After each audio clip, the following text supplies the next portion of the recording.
I'm Amanda, 28. 5 years ago, my father screamed at me for asking for $200 to buy textbooks for college. "Stop being so needy," he yelled, his face red with genuine disgust. That same week, he handed my younger sister a brand new BMW for her birthday. I never asked them for anything again. Yesterday, Forbes magazine called our family home to schedule an interview about my $50 million startup. My father answered the phone. The silence that followed was absolutely priceless. Where are you watching from today?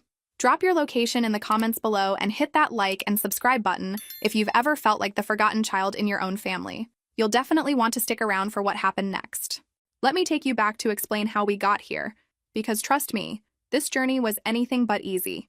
I started working when I was 12, not because it built character or taught me responsibility, but because if I wanted anything beyond the absolute basics, I had to earn it myself. While other kids were playing video games or watching cartoons, I was babysitting the Henderson twins down the street for $5 an hour. Mrs. Henderson paid me in crumpled bills and always acted like she was doing me some enormous favor. My parents, David and Margaret Walsh, owned a successful accounting firm in suburban Denver. Money was never tight in our household. They drove matching Audis, took annual trips to Europe, and belonged to the country club where they played tennis every Saturday morning. But somehow, when it came to their eldest daughter, their wallets developed an interesting condition. My sister Emma, 3 years younger than me, never experienced this particular family quirk. Emma needed new clothes. Mom was at the mall the same afternoon. Emma wanted violin lessons. Dad had the instructor's number memorized. Emma expressed interest in horseback riding. Within a week, she had her own riding boots and was enrolled at the most expensive stable in town. Meanwhile, I worked at the library after school for minimum wage, shelving books and helping elderly patrons find their romance novels. The librarian, Mrs. Chen, was kind enough to let me do homework during slow periods, which was probably the only reason I managed to keep my grades up. "Why don't your parents help with your expenses?" she asked one afternoon, watching me count my meager pay. "They believe in teaching independence," I replied, using the explanation I'd heard my mother give to nosy neighbors. What I didn't say was that this independence seemed to be a lesson reserved exclusively for me. By 16, I was working 3 part-time jobs: the library, weekend babysitting, and helping out at a local diner during busy periods. I saved every penny for college, knowing that unlike Emma's guaranteed full ride through family connections, I'd need scholarships and financial aid to afford anything beyond community college. The day I received my acceptance letter to Colorado State University with a partial academic scholarship, I practically floated home. Finally, something to make my parents proud. Something to prove that all those years of working instead of participating in school activities had been worth it. I found them in the kitchen, celebrating Emma's acceptance into some expensive summer art program in France. "That's wonderful, dear," Mom said absently when I shared my news, not looking up from the brochure she was studying. "Emma, this program includes studio time with actual Parisian artists." "How exciting," Dad nodded enthusiastically. "We should call your Aunt Susan. She'll want to hear about Emma's opportunity." My college acceptance might as well have been a grocery list for all the attention it received. That night, I lay in my room calculating and recalculating my budget for freshman year. Even with the scholarship, I'd need money for textbooks, meal plans not covered by financial aid, and basic necessities. The numbers were tight, but manageable if I could keep working part-time during school. I had no idea that asking for help with just one small expense would lead to a confrontation that would change everything between us forever. The conversation happened on a Tuesday evening in late July. I'd spent the day working a double shift at the diner, my feet aching and my uniform smelling like French fry oil. Emma was upstairs packing for her art program in France, calling down periodically to ask Mom about which clothes to bring. I found my parents in Dad's home office, surrounded by bank statements and investment portfolios. They looked prosperous and content, the picture of American success. This was my chance to ask for help with something reasonable, something small. "Dad, I've been going over my college budget," I began, my voice steady despite my racing heart. "I've saved enough for tuition and room and board, but I'm about $200 short for textbooks this semester. I was wondering if maybe you could help me out." The silence that followed stretched uncomfortably long. Dad looked up from his paperwork, his expression shifting from mild attention to something harder to read. "$200 for books?" he asked, as if I'd requested funding for a luxury cruise. "Yes, for my core classes." I checked with the bookstore, and that's the minimum I'll need for used books. Mom glanced between us, her mouth pulling into that thin line I knew meant trouble. "Amanda, we've been very clear about our expectations regarding your education. You received a scholarship, which is wonderful, but the rest is your responsibility." "I understand that, but it's just $200. I'll pay you back as soon as I can pick up more hours at work. Dad's response hit like a physical blow. Stop being so needy, Amanda. You're always coming to us with your hand out. When are you going to learn to handle things yourself? Needy. The word echoed in my mind as I stared at my father. This from the man who just spent $3,000 on Emma's art program without blinking. The man who'd bought her a car last month because she mentioned that walking to her summer job was inconvenient. I work 30 hours a week, I said quietly. I've been working since I was 12. I save every penny. This is the first time I've asked for financial help with anything school-related. And that's exactly why you should have planned better, Mom chimed in. If you knew you needed money for books, you should have saved more. The logic was so twisted it almost made me laugh. Almost. Instead, I felt something cold and final settle in my chest. A door closing that would never open again. You're right, I said, my voice calmer than I felt. I should have planned better. I should have planned for having parents who'd spend more on my sister's art supplies than they'd consider spending on my education. Dad's face flushed red. Don't you dare take that tone with us. Emma has talent that deserves investment. She has potential. And there it was. The truth they'd never quite said out loud. Emma had potential. I was just needy. I see, I said, backing toward the door. Well, I'll figure it out myself. I always do. As I climbed the stairs, I could hear Emma laughing on the phone with one of her friends, describing the art studios she'd soon be working in. I passed her open doorway and saw the new BMW keys glinting on her dresser, right next to the credit card Dad had given her for emergencies during her trip. In my room, I opened my laptop and started researching textbook rental programs, used book exchanges, and work-study opportunities. I would figure it out myself. I always did. But something fundamental had shifted that evening. The last small hope I'd harbored that my parents might someday see me as worthy of their investment had died. In its place grew something harder and more determined. I would succeed despite them, not because of them. And someday they'd realize exactly what they'd lost when they chose to see me as needy instead of hardworking, as a burden instead of a daughter with unlimited potential. I just had no idea how dramatic that realization would eventually be. Moving into the dorms at Colorado State was like stepping into a different universe. For the first time in my life, I was surrounded by people who didn't know my family's dynamics. To my roommate Jessica and the other students on our floor, I was just Amanda, the responsible girl who always seemed to have her life together. If only they knew how thin that togetherness really was. I'd managed to solve the textbook crisis through a combination of resourcefulness and pure stubbornness. I found a work-study position in the campus bookstore that came with a small employee discount, rented the most expensive books, bought the cheapest ones used online, and convinced 2 professors to let me borrow copies from the library reserve section. It took weeks of planning and careful budgeting, but I'd done it without asking my parents for a single penny. Your parents must be so proud of how independent you are, Jessica said one evening, watching me organize my color-coded study schedule. They definitely taught me to be self-sufficient, I replied, which was technically true, even if the teaching method had been more abandonment than guidance. The distance from home did something unexpected to me. For the first time, I wasn't constantly comparing myself to Emma or walking on eggshells around my parents' financial decisions. I was just myself, working hard and making friends who appreciated my work ethic rather than seeing it as evidence of inadequacy. That's how I met Marcus, Tyler, and Sarah, and we were all in Professor Henderson's entrepreneurship class, randomly assigned to the same group project. Our assignment was to develop a business plan for a hypothetical company, but Marcus had bigger ideas. Why make it hypothetical? He asked during our first meeting. What if we actually tried to build something? Tyler, a computer science major with an impressive collection of vintage band t-shirts, nodded enthusiastically. I've been working on this app idea for tracking and optimizing study habits. Nothing like it exists in the market. Sarah, who was majoring in marketing, pulled out a notebook already filled with ideas. Student productivity is a huge market, especially if we can make it affordable and user-friendly. I found myself leaning forward, genuinely excited for the first time in months. What if we expanded beyond just study habits? Time management, goal setting, productivity tracking for students and young professionals. The 4 of us spent the next 3 hours in that cramped study room, building on each other's ideas, sketching out features, and dreaming bigger than any of us had ever dreamed alone. By the end of the semester, our hypothetical business plan had turned into a real prototype, and our friendship had turned into a genuine partnership. We called our company Momentum because that's what we were building together. Have you ever experienced a moment when you realized your real family might not be the people you're born to? Drop a comment below about a time when friendship changed your life's direction. While my new life was flourishing, my relationship with my actual family was deteriorating into a series of increasingly awkward phone calls. Emma would update me on her various adventures and achievements, genuinely excited to share her news. My parents would ask perfunctory questions about my grades and remind me to be responsible with money, as if I'd ever been anything but.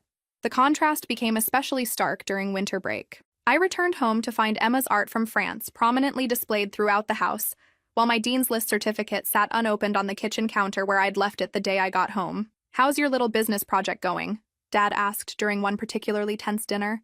"It's going well. We're actually getting some real traction with beta testing." "That's nice, dear," Mom said, the same tone she'd used to acknowledge a child's finger painting. "Just remember not to let it interfere with your studies." Emma, to her credit, seemed genuinely interested. "What does your company actually do?" As I explained our productivity app and the positive feedback we were getting from test users, I watched my parents' expressions. They looked politely bored, the way they might listen to a stranger's vacation slides. Emma, meanwhile, was asking intelligent questions and offering encouraging comments.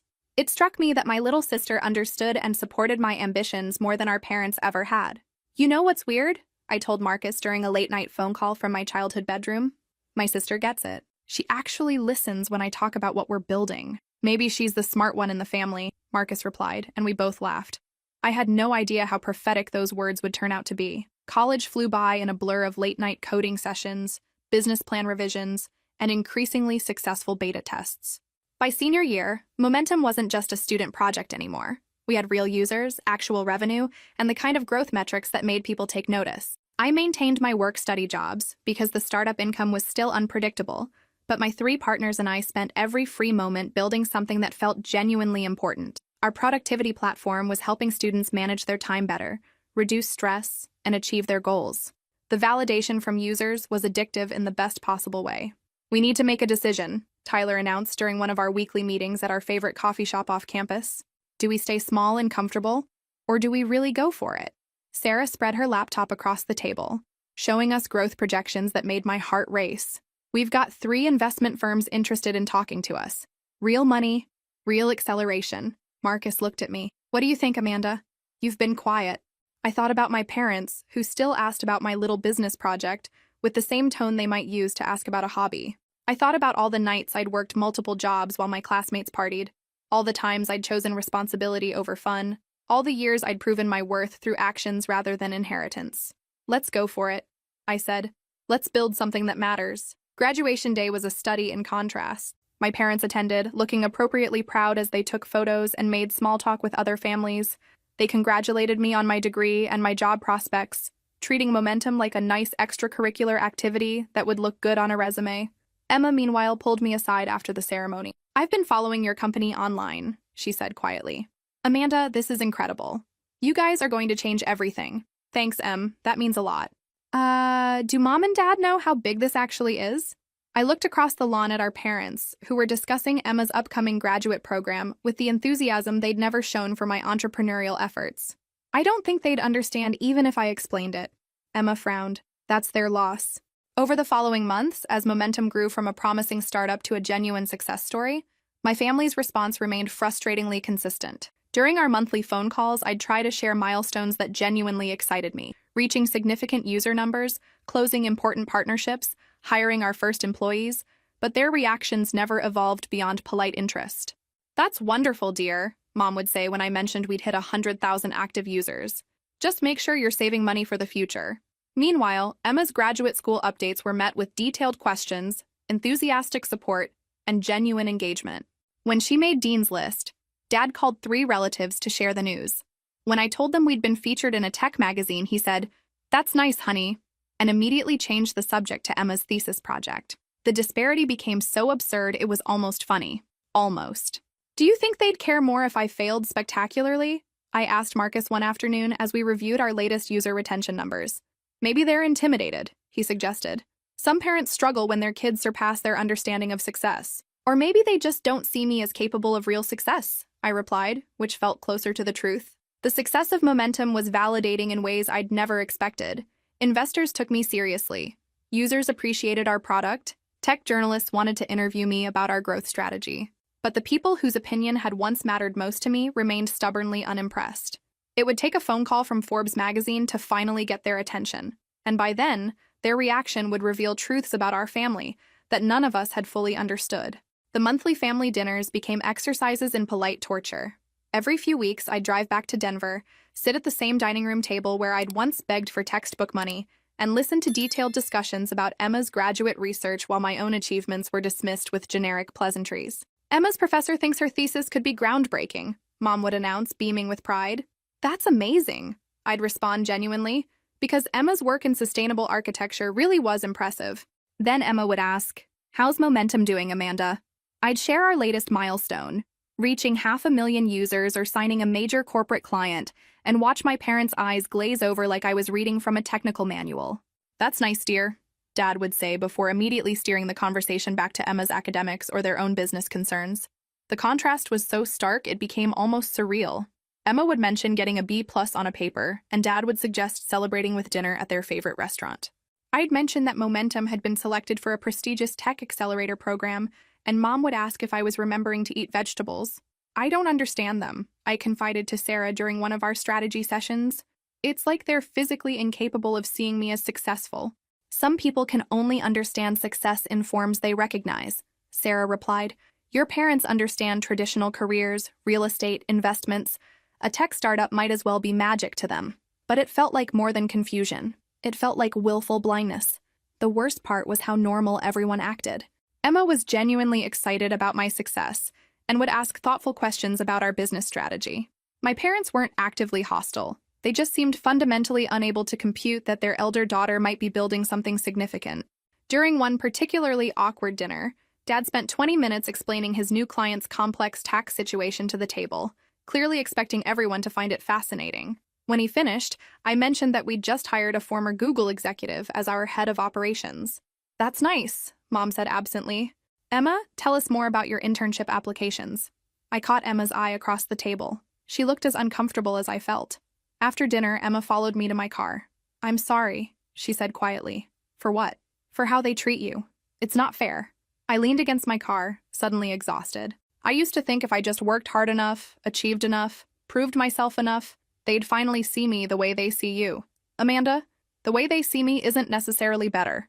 They see me as their project, their reflection, but they see you as your own person, even if they don't understand what you're building. "Are you sure about that?" Emma was quiet for a moment. "Maybe I'm wrong. Maybe they don't see either of us clearly." I drove home that night thinking about Emma's words. She was right that our parents' attention came with its own burden of expectations, but at least it was attention. At least her achievements mattered to them. I had no way of knowing that within a few months everything would change.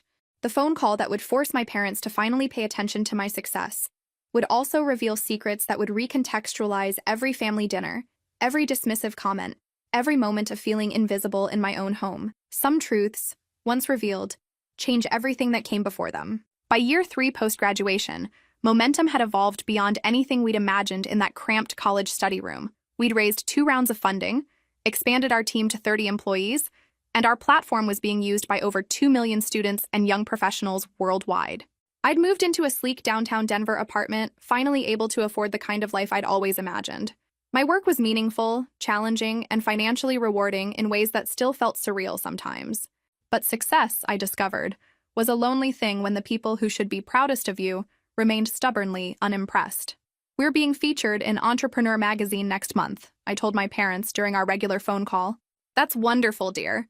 Mom replied in the same tone she'd used to acknowledge that I'd had a nice lunch. "How's your health insurance situation?" It was like speaking different languages. I'd describe closing a 7-figure contract, and they'd ask if I was saving enough for retirement. I'd explain our expansion into international markets, and they'd worry about whether I was working too many hours. Meanwhile, Emma's graduate school progress was discussed with the detail and enthusiasm of a military campaign. Every professor's comment, every research breakthrough, every conference presentation was analyzed and celebrated. "I think they're proud of you," Emma insisted during one of our sister phone calls. "They just don't know how to express it." When you got accepted to graduate school, Dad called everyone he knew. When I got featured in TechCrunch, he asked if I was sure the company was legitimate. Maybe they're intimidated by their own daughter? But Emma's suggestion stuck with me. Maybe my parents' dismissiveness wasn't about my achievements themselves, but about their inability to understand or relate to my success. They could comprehend Emma's academic path because it followed a structure they recognized. My entrepreneurial journey was foreign territory. The realization didn't make the family dinners less frustrating, but it gave me a framework for understanding their behavior. They weren't necessarily rejecting my success. They were rejecting what they couldn't understand. You know what's funny? Tyler observed during one of our leadership team meetings. Your parents treat your success like it's not real, but investors take one look at our metrics and want to throw money at us. Different worlds, I agreed. Different definitions of legitimacy. Marcus leaned back in his chair. What happens when those worlds collide? What do you mean? I mean, what happens when your success becomes so obvious, so undeniable, that even they can't ignore it? I thought about Marcus's question as we prepared for our next major milestone. We were in talks with several acquisition companies, and the numbers being discussed were staggering. Success on a scale that would be impossible to dismiss or misunderstand. When that happens, I said slowly, I guess we'll find out who my parents really are. None of us could have predicted how dramatically that collision would occur, or what family secrets it would uncover in the process. What do you think will happen next? Will Amanda's parents finally recognize her success? Or will their response reveal something deeper about the family dynamics? Drop your predictions in the comments below. The call came on a Tuesday morning in March. I was in our conference room reviewing quarterly projections with my team when my assistant knocked on the door. Amanda, there's someone from Forbes magazine online too. Says it's regarding an interview. My team looked up with excitement. Sarah actually clapped her hands. Forbes? Amanda, that's huge. I stepped out to take the call, my heart racing. Forbes had been on our dream list of media outlets, but we'd never officially reached out to them. Ms. Walsh, this is Jennifer Martinez from Forbes. We're working on a feature about innovative young entrepreneurs, and your company momentum has caught our attention. We'd like to schedule an interview about your journey building a $50 million startup. $50 million. The acquisition offers we'd been considering had leaked somehow, or maybe they'd done their own valuation research. Either way, hearing that number attached to our company in a Forbes context felt surreal. I'd be honored, I managed to say. When were you thinking? Would next week work? We're looking at a cover story for our next issue. Cover story. I had to sit down. After finalizing the details, I returned to the conference room where my team was practically vibrating with excitement. Cover story, I announced, and the room erupted in cheers. Tyler grabbed his laptop. We need to prep talking points. Sarah, can you handle potential photo shoot coordination? Marcus, let's review our growth metrics one more time. The next few days were a whirlwind of preparation. We refined our story, organized our data, and polished our presentation materials. I even bought a new suit, something sophisticated enough for a Forbes cover. But as the interview approached, I found myself thinking about my family. This was the kind of recognition that would be impossible to dismiss or misunderstand. For the first time in years, I felt a flutter of hope that maybe, finally, my parents would see what I'd accomplished. I decided not to tell them about the interview ahead of time. I wanted their reaction to be genuine, unfiltered by expectations or preparation. The interview itself went better than I'd dreamed. Jennifer Martinez was thorough, insightful, and genuinely impressed by our growth story. The photographer captured shots that made me look confident and successful, exactly the image we wanted to project. This will run in next month's issue, Jennifer told me as we wrapped up. Congratulations, Amanda. You've built something remarkable. That evening, I called Emma to share the news. Forbes cover story? She shrieked so loudly I had to hold the phone away from my ear. Amanda, that's incredible. I'm so proud of you. Thanks, Em. It still doesn't feel real. When do Mom and Dad get to find out? When the story runs. I want to see their reaction when they discover it naturally. Emma was quiet for a moment. You know they'll be proud, right? They have to be. We'll see. But I should have known that my family had their own way of surprising me. The Forbes call I'd been expecting to make wouldn't come from me at all. It would come to them. The call came at 3:47 p.m. on a Thursday. I know the exact time because I was staring at my phone, debating whether to give my parents a heads up about the Forbes story before it went to print, when Dad's name appeared on my screen. He never called during business hours. Never. Hi, Dad. Amanda. His voice sounded strange, tight. I need to ask you something. Okay. A woman from Forbes magazine just called here. She was looking for you, said something about scheduling an interview about your... He paused and I could hear papers rustling. Your $50 million startup. The silence stretched between us. I could picture him in his home office, staring at whatever notes he'd scribbled during the call, trying to make sense of information that didn't fit his understanding of his elder daughter's life. Is that real? He asked finally. Such a simple question. Is that real? As if the past 5 years of building, growing, succeeding had been some elaborate fantasy that a magazine call might finally confirm or deny. Yes, Dad. It's real. More silence. I could hear Mom's voice in the background, asking who was on the phone. 50 million? Dad's voice was barely above a whisper. The acquisition offers we're considering, yes, though we haven't decided whether to sell or continue growing independently. Acquisition offers. Multiple offers. 3 serious ones, actually. Margaret, Dad called out, and I heard his hand muffling the phone as he spoke to Mom. When he came back, his voice was different. Louder. More animated. Amanda, why didn't you tell us? How long has your company been worth this much? It was a fair question, and I considered several possible answers. Because you've never seemed interested. Because you treat my work like a hobby. Because I stopped trying to impress you years ago. The valuation has grown over time, I said instead. We've been successful for a while now. A while. Dad repeated the phrase like he was testing foreign words. How long is a while? Dad, our company has been profitable for 2 years. We've had acquisition interest for 8 months. This isn't sudden. But you never said anything about $50 million, Amanda. That's not something you just forget to mention. The irony was incredible. Years of trying to share my success, years of being dismissed, and now he was upset that I hadn't told him about the magnitude of what I'd built. Actually, Dad, I've been trying to tell you. Every family dinner, every phone call, I've talked about our growth, our partnerships, our funding rounds.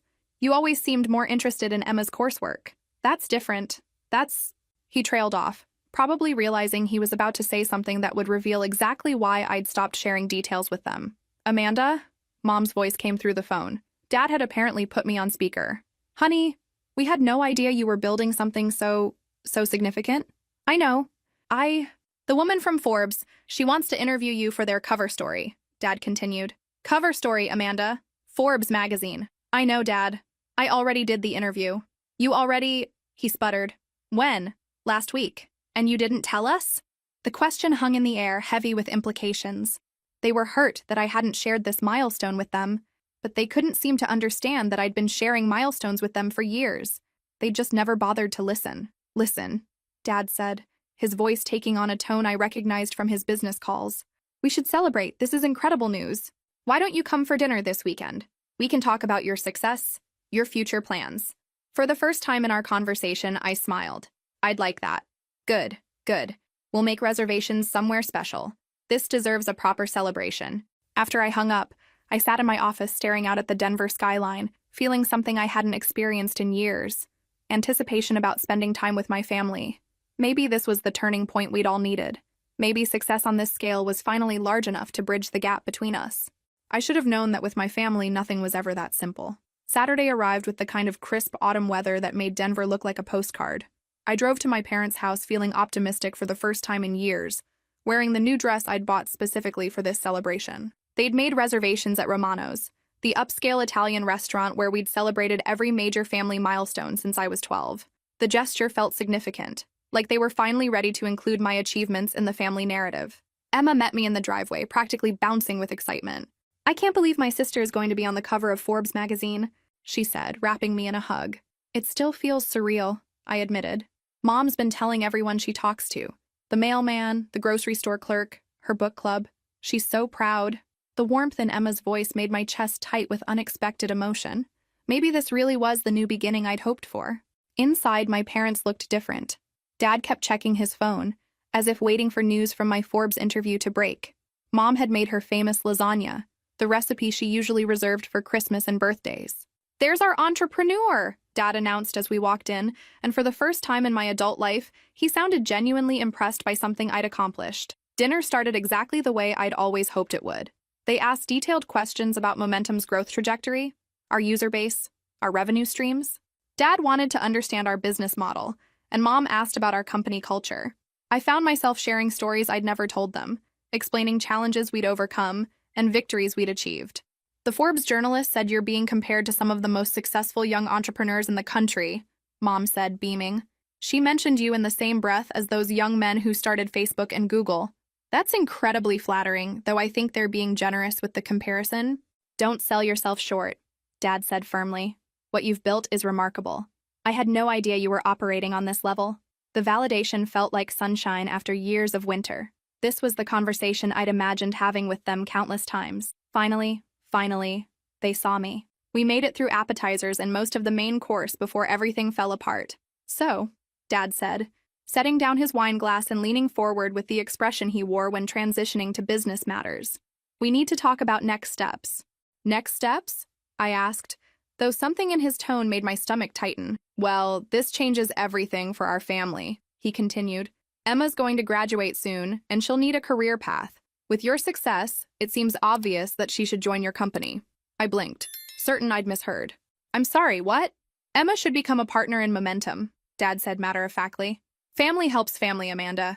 You've done the hard work of building the foundation, but now it's time to include your sister in the success. The restaurant noise faded into background static. Dad, Emma is studying architecture. She has her own career goals. Architecture is a struggling field, Mom chimed in. But technology, especially your technology, that's the future. Emma could learn the business side, help with operations. I looked at Emma, who appeared as shocked as I felt. Her face had gone pale and she was shaking her head slightly. I don't want anything from Amanda's company, Emma said quietly. That's her achievement, not mine. Dad waved dismissively. Don't be modest, sweetheart. You're family. Amanda built this with family support, so it's natural that family should benefit. Family support.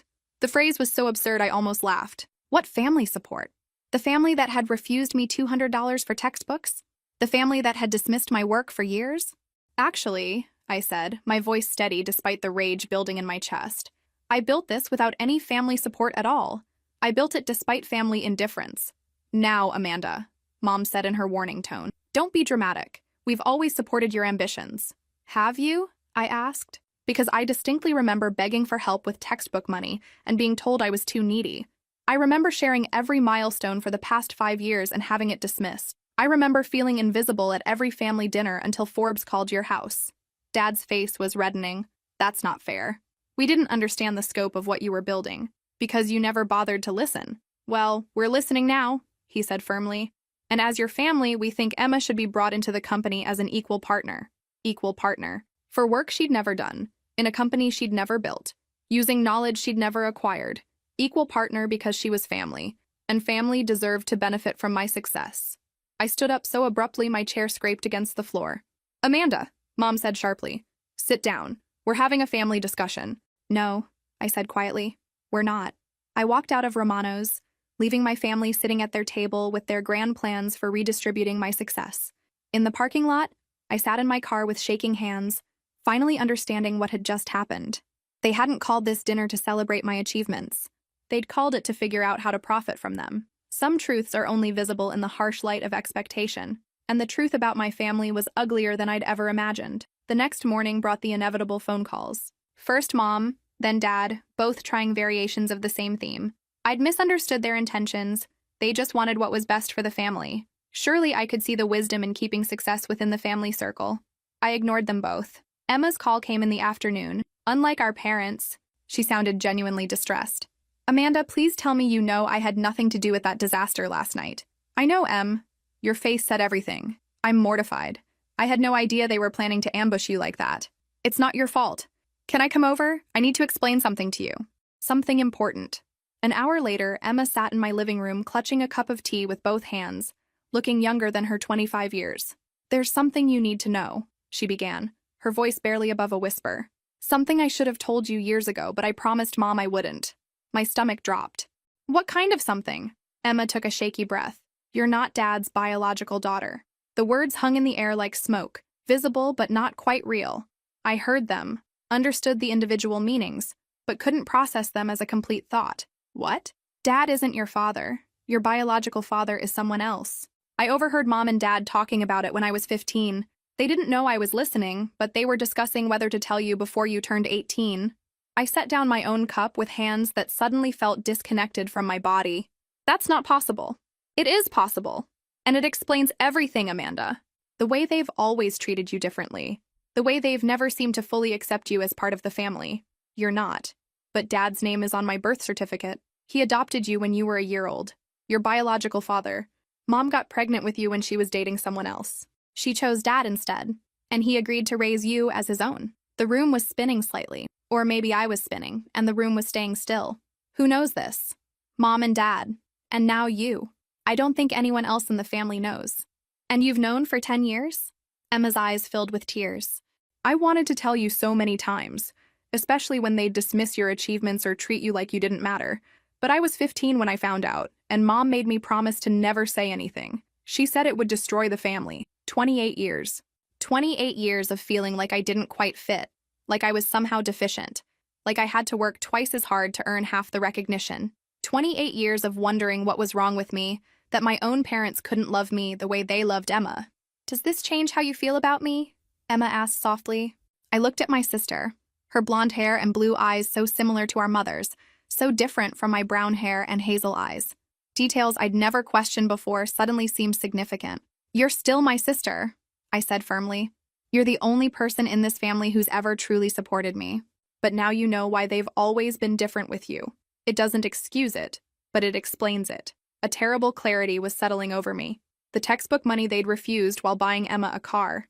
The way they'd dismissed my business success while celebrating Emma's academic achievements. The assumption that I should share my success with Emma, their real daughter.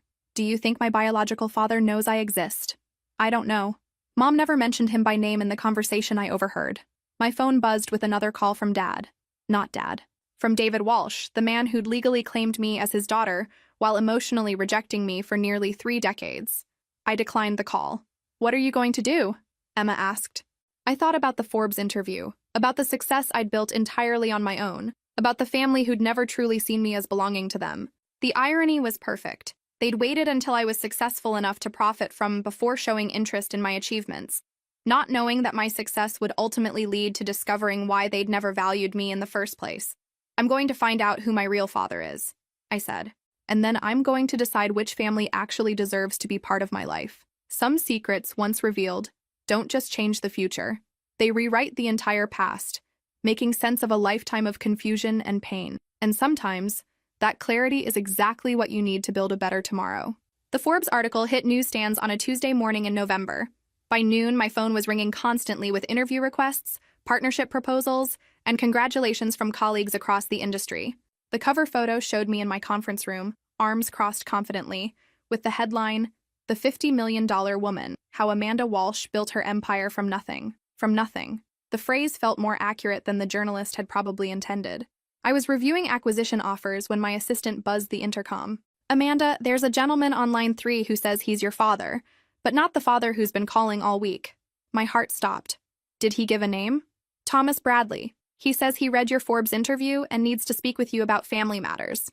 With shaking hands, I picked up the phone. "This is Amanda." "Amanda?" The voice was warm, slightly nervous, and completely unfamiliar. "My name is Thomas Bradley. I believe I'm your biological father." The words I'd been hoping and dreading to hear in equal measure. "How do you know?" "I saw your photo in Forbes, and you look exactly like my mother did at your age." Same eyes, same smile.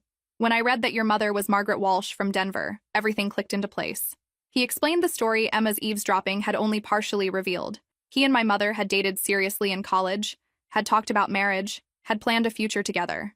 When she got pregnant, she'd be ecstatic. He'd been terrified but committed. Then one day she disappeared. Thomas continued. "Left school, moved back home, wouldn't return my calls.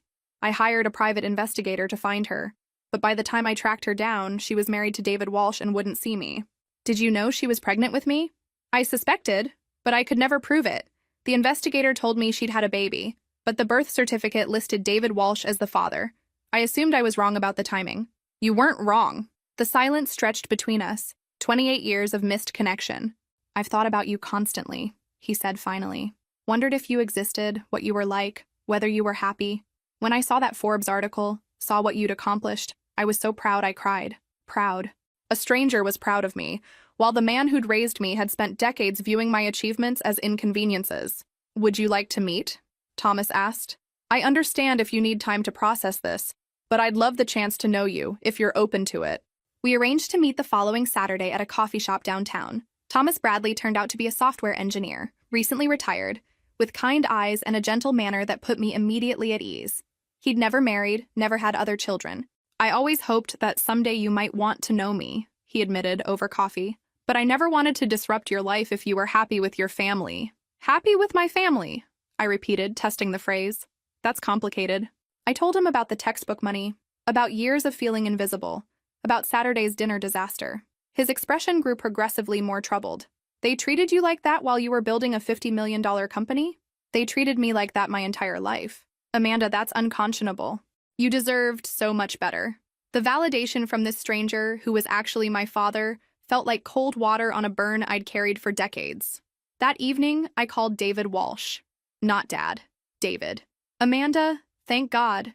We need to talk about Saturday night. Your mother and I think you misunderstood our intentions. Actually, David, I think I understood perfectly. David? His voice was sharp. What's gotten into you? I know the truth. I know you're not my biological father. The silence that followed was deafening. Who told you that? Does it matter? The point is, I know, and now everything makes sense. 28 years of wondering why I never felt like I belonged in this family, and it turns out I don't. Amanda, please. You're still our daughter. We raised you. We love you. You tolerated me. There's a difference. That's not fair. Fair? The laugh that escaped me was harsh. You want to talk about fair? Fair would have been treating the daughter you chose to raise with the same love you showed your biological daughter. Fair would have been supporting my education the way you supported Emma's. Fair would have been celebrating my success instead of trying to figure out how to redistribute it. We made mistakes, David admitted quietly. You made choices, and now I'm making mine. I hung up and immediately called Thomas Bradley. I'd like to have dinner this week if you're available. I'd like to get to know my real father. The next morning brought a furious call from my mother. How dare you go behind our backs to find that man? Do you have any idea what this could do to our family? Your family, I corrected. And frankly, Margaret, I don't care what it does to your family. You should have thought about family consequences 28 years ago, when you decided to lie to everyone involved. We were protecting you. You were protecting yourselves. Don't pretend this was about me. That afternoon, David showed up at my office unannounced, looking older and more defeated than I'd ever seen him. I came to apologize, he said without preamble, and to ask for a chance to explain. Explain what? 28 years of treating me like a burden? I tried to love you like my own daughter, I really did. But every time I looked at you, I saw him. I saw the man your mother chose first. The one she loved before she settled for me. The honesty was brutal and raw. So you punished me for your insecurity? I know it was wrong. I know I failed you. But Amanda, you're still my daughter in every way that matters. No, I said quietly. I'm not. I never was. You made that clear in 1,000 small ways over the years. What about Emma? She loves you. Don't let our mistakes destroy your relationship with your sister. Emma is the only family member I plan to keep in contact with. She's the only one who ever truly saw me as belonging. David's shoulders sagged. So that's it? You're cutting us out completely? I'm choosing to prioritize relationships with people who value me. You've never valued me, David. You've tolerated me, provided for me legally, but you've never valued me. And if we try to change? If we do better? I thought about the question seriously. Could years of emotional neglect be undone? Could relationships built on resentment and obligation transform into something genuine? Maybe someday, I said finally, but not now. Right now, I need space to build relationships with people who want me in their lives unconditionally. As David left, I felt something I'd never experienced before, complete clarity about my worth and my boundaries. For the first time in my life, I was choosing my own family based on love and respect, rather than obligation and biology. It was terrifying and liberating in equal measure.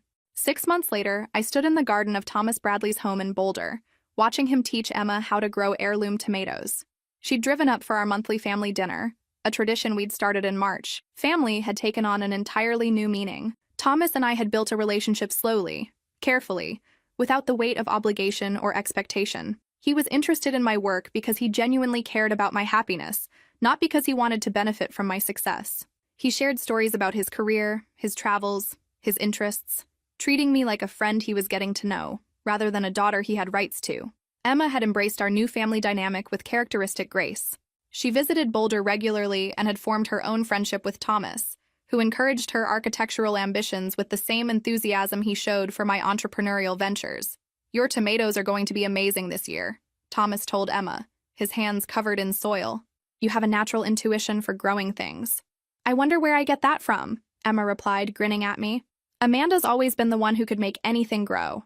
My phone buzzed with a text from Sarah. The acquisition closed.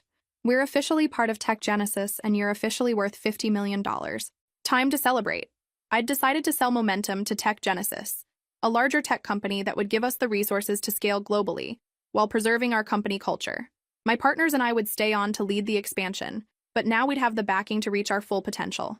Good news? Thomas asked, noticing my smile. The sale finalized. We're official millionaires now. Emma whooped and hugged me, getting garden soil all over my shirt. Thomas beamed with pride. the same expression I'd hoped to see on David Walsh's face for 28 years. "I'm so proud of you," he said simply.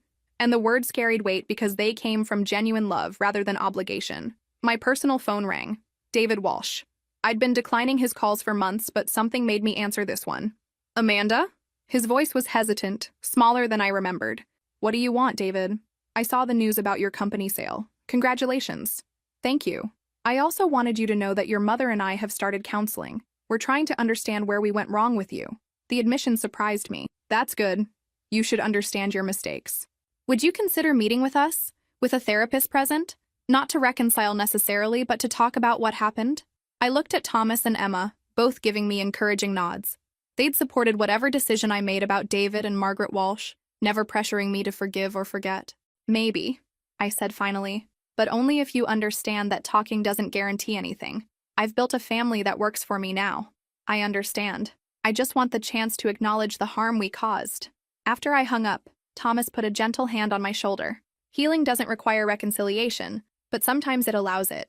"I'm not ready yet," I admitted. "And that's perfectly fine. Family isn't just about blood or obligation, Amanda. It's about mutual love and respect. You get to choose who deserves access to your life." That evening, we sat on Thomas's porch watching the sunset over the Rockies, eating Emma's first successful attempt at homemade bread. My phone stayed silent, no demands for my time or energy, no guilt about family obligations I'd never asked for.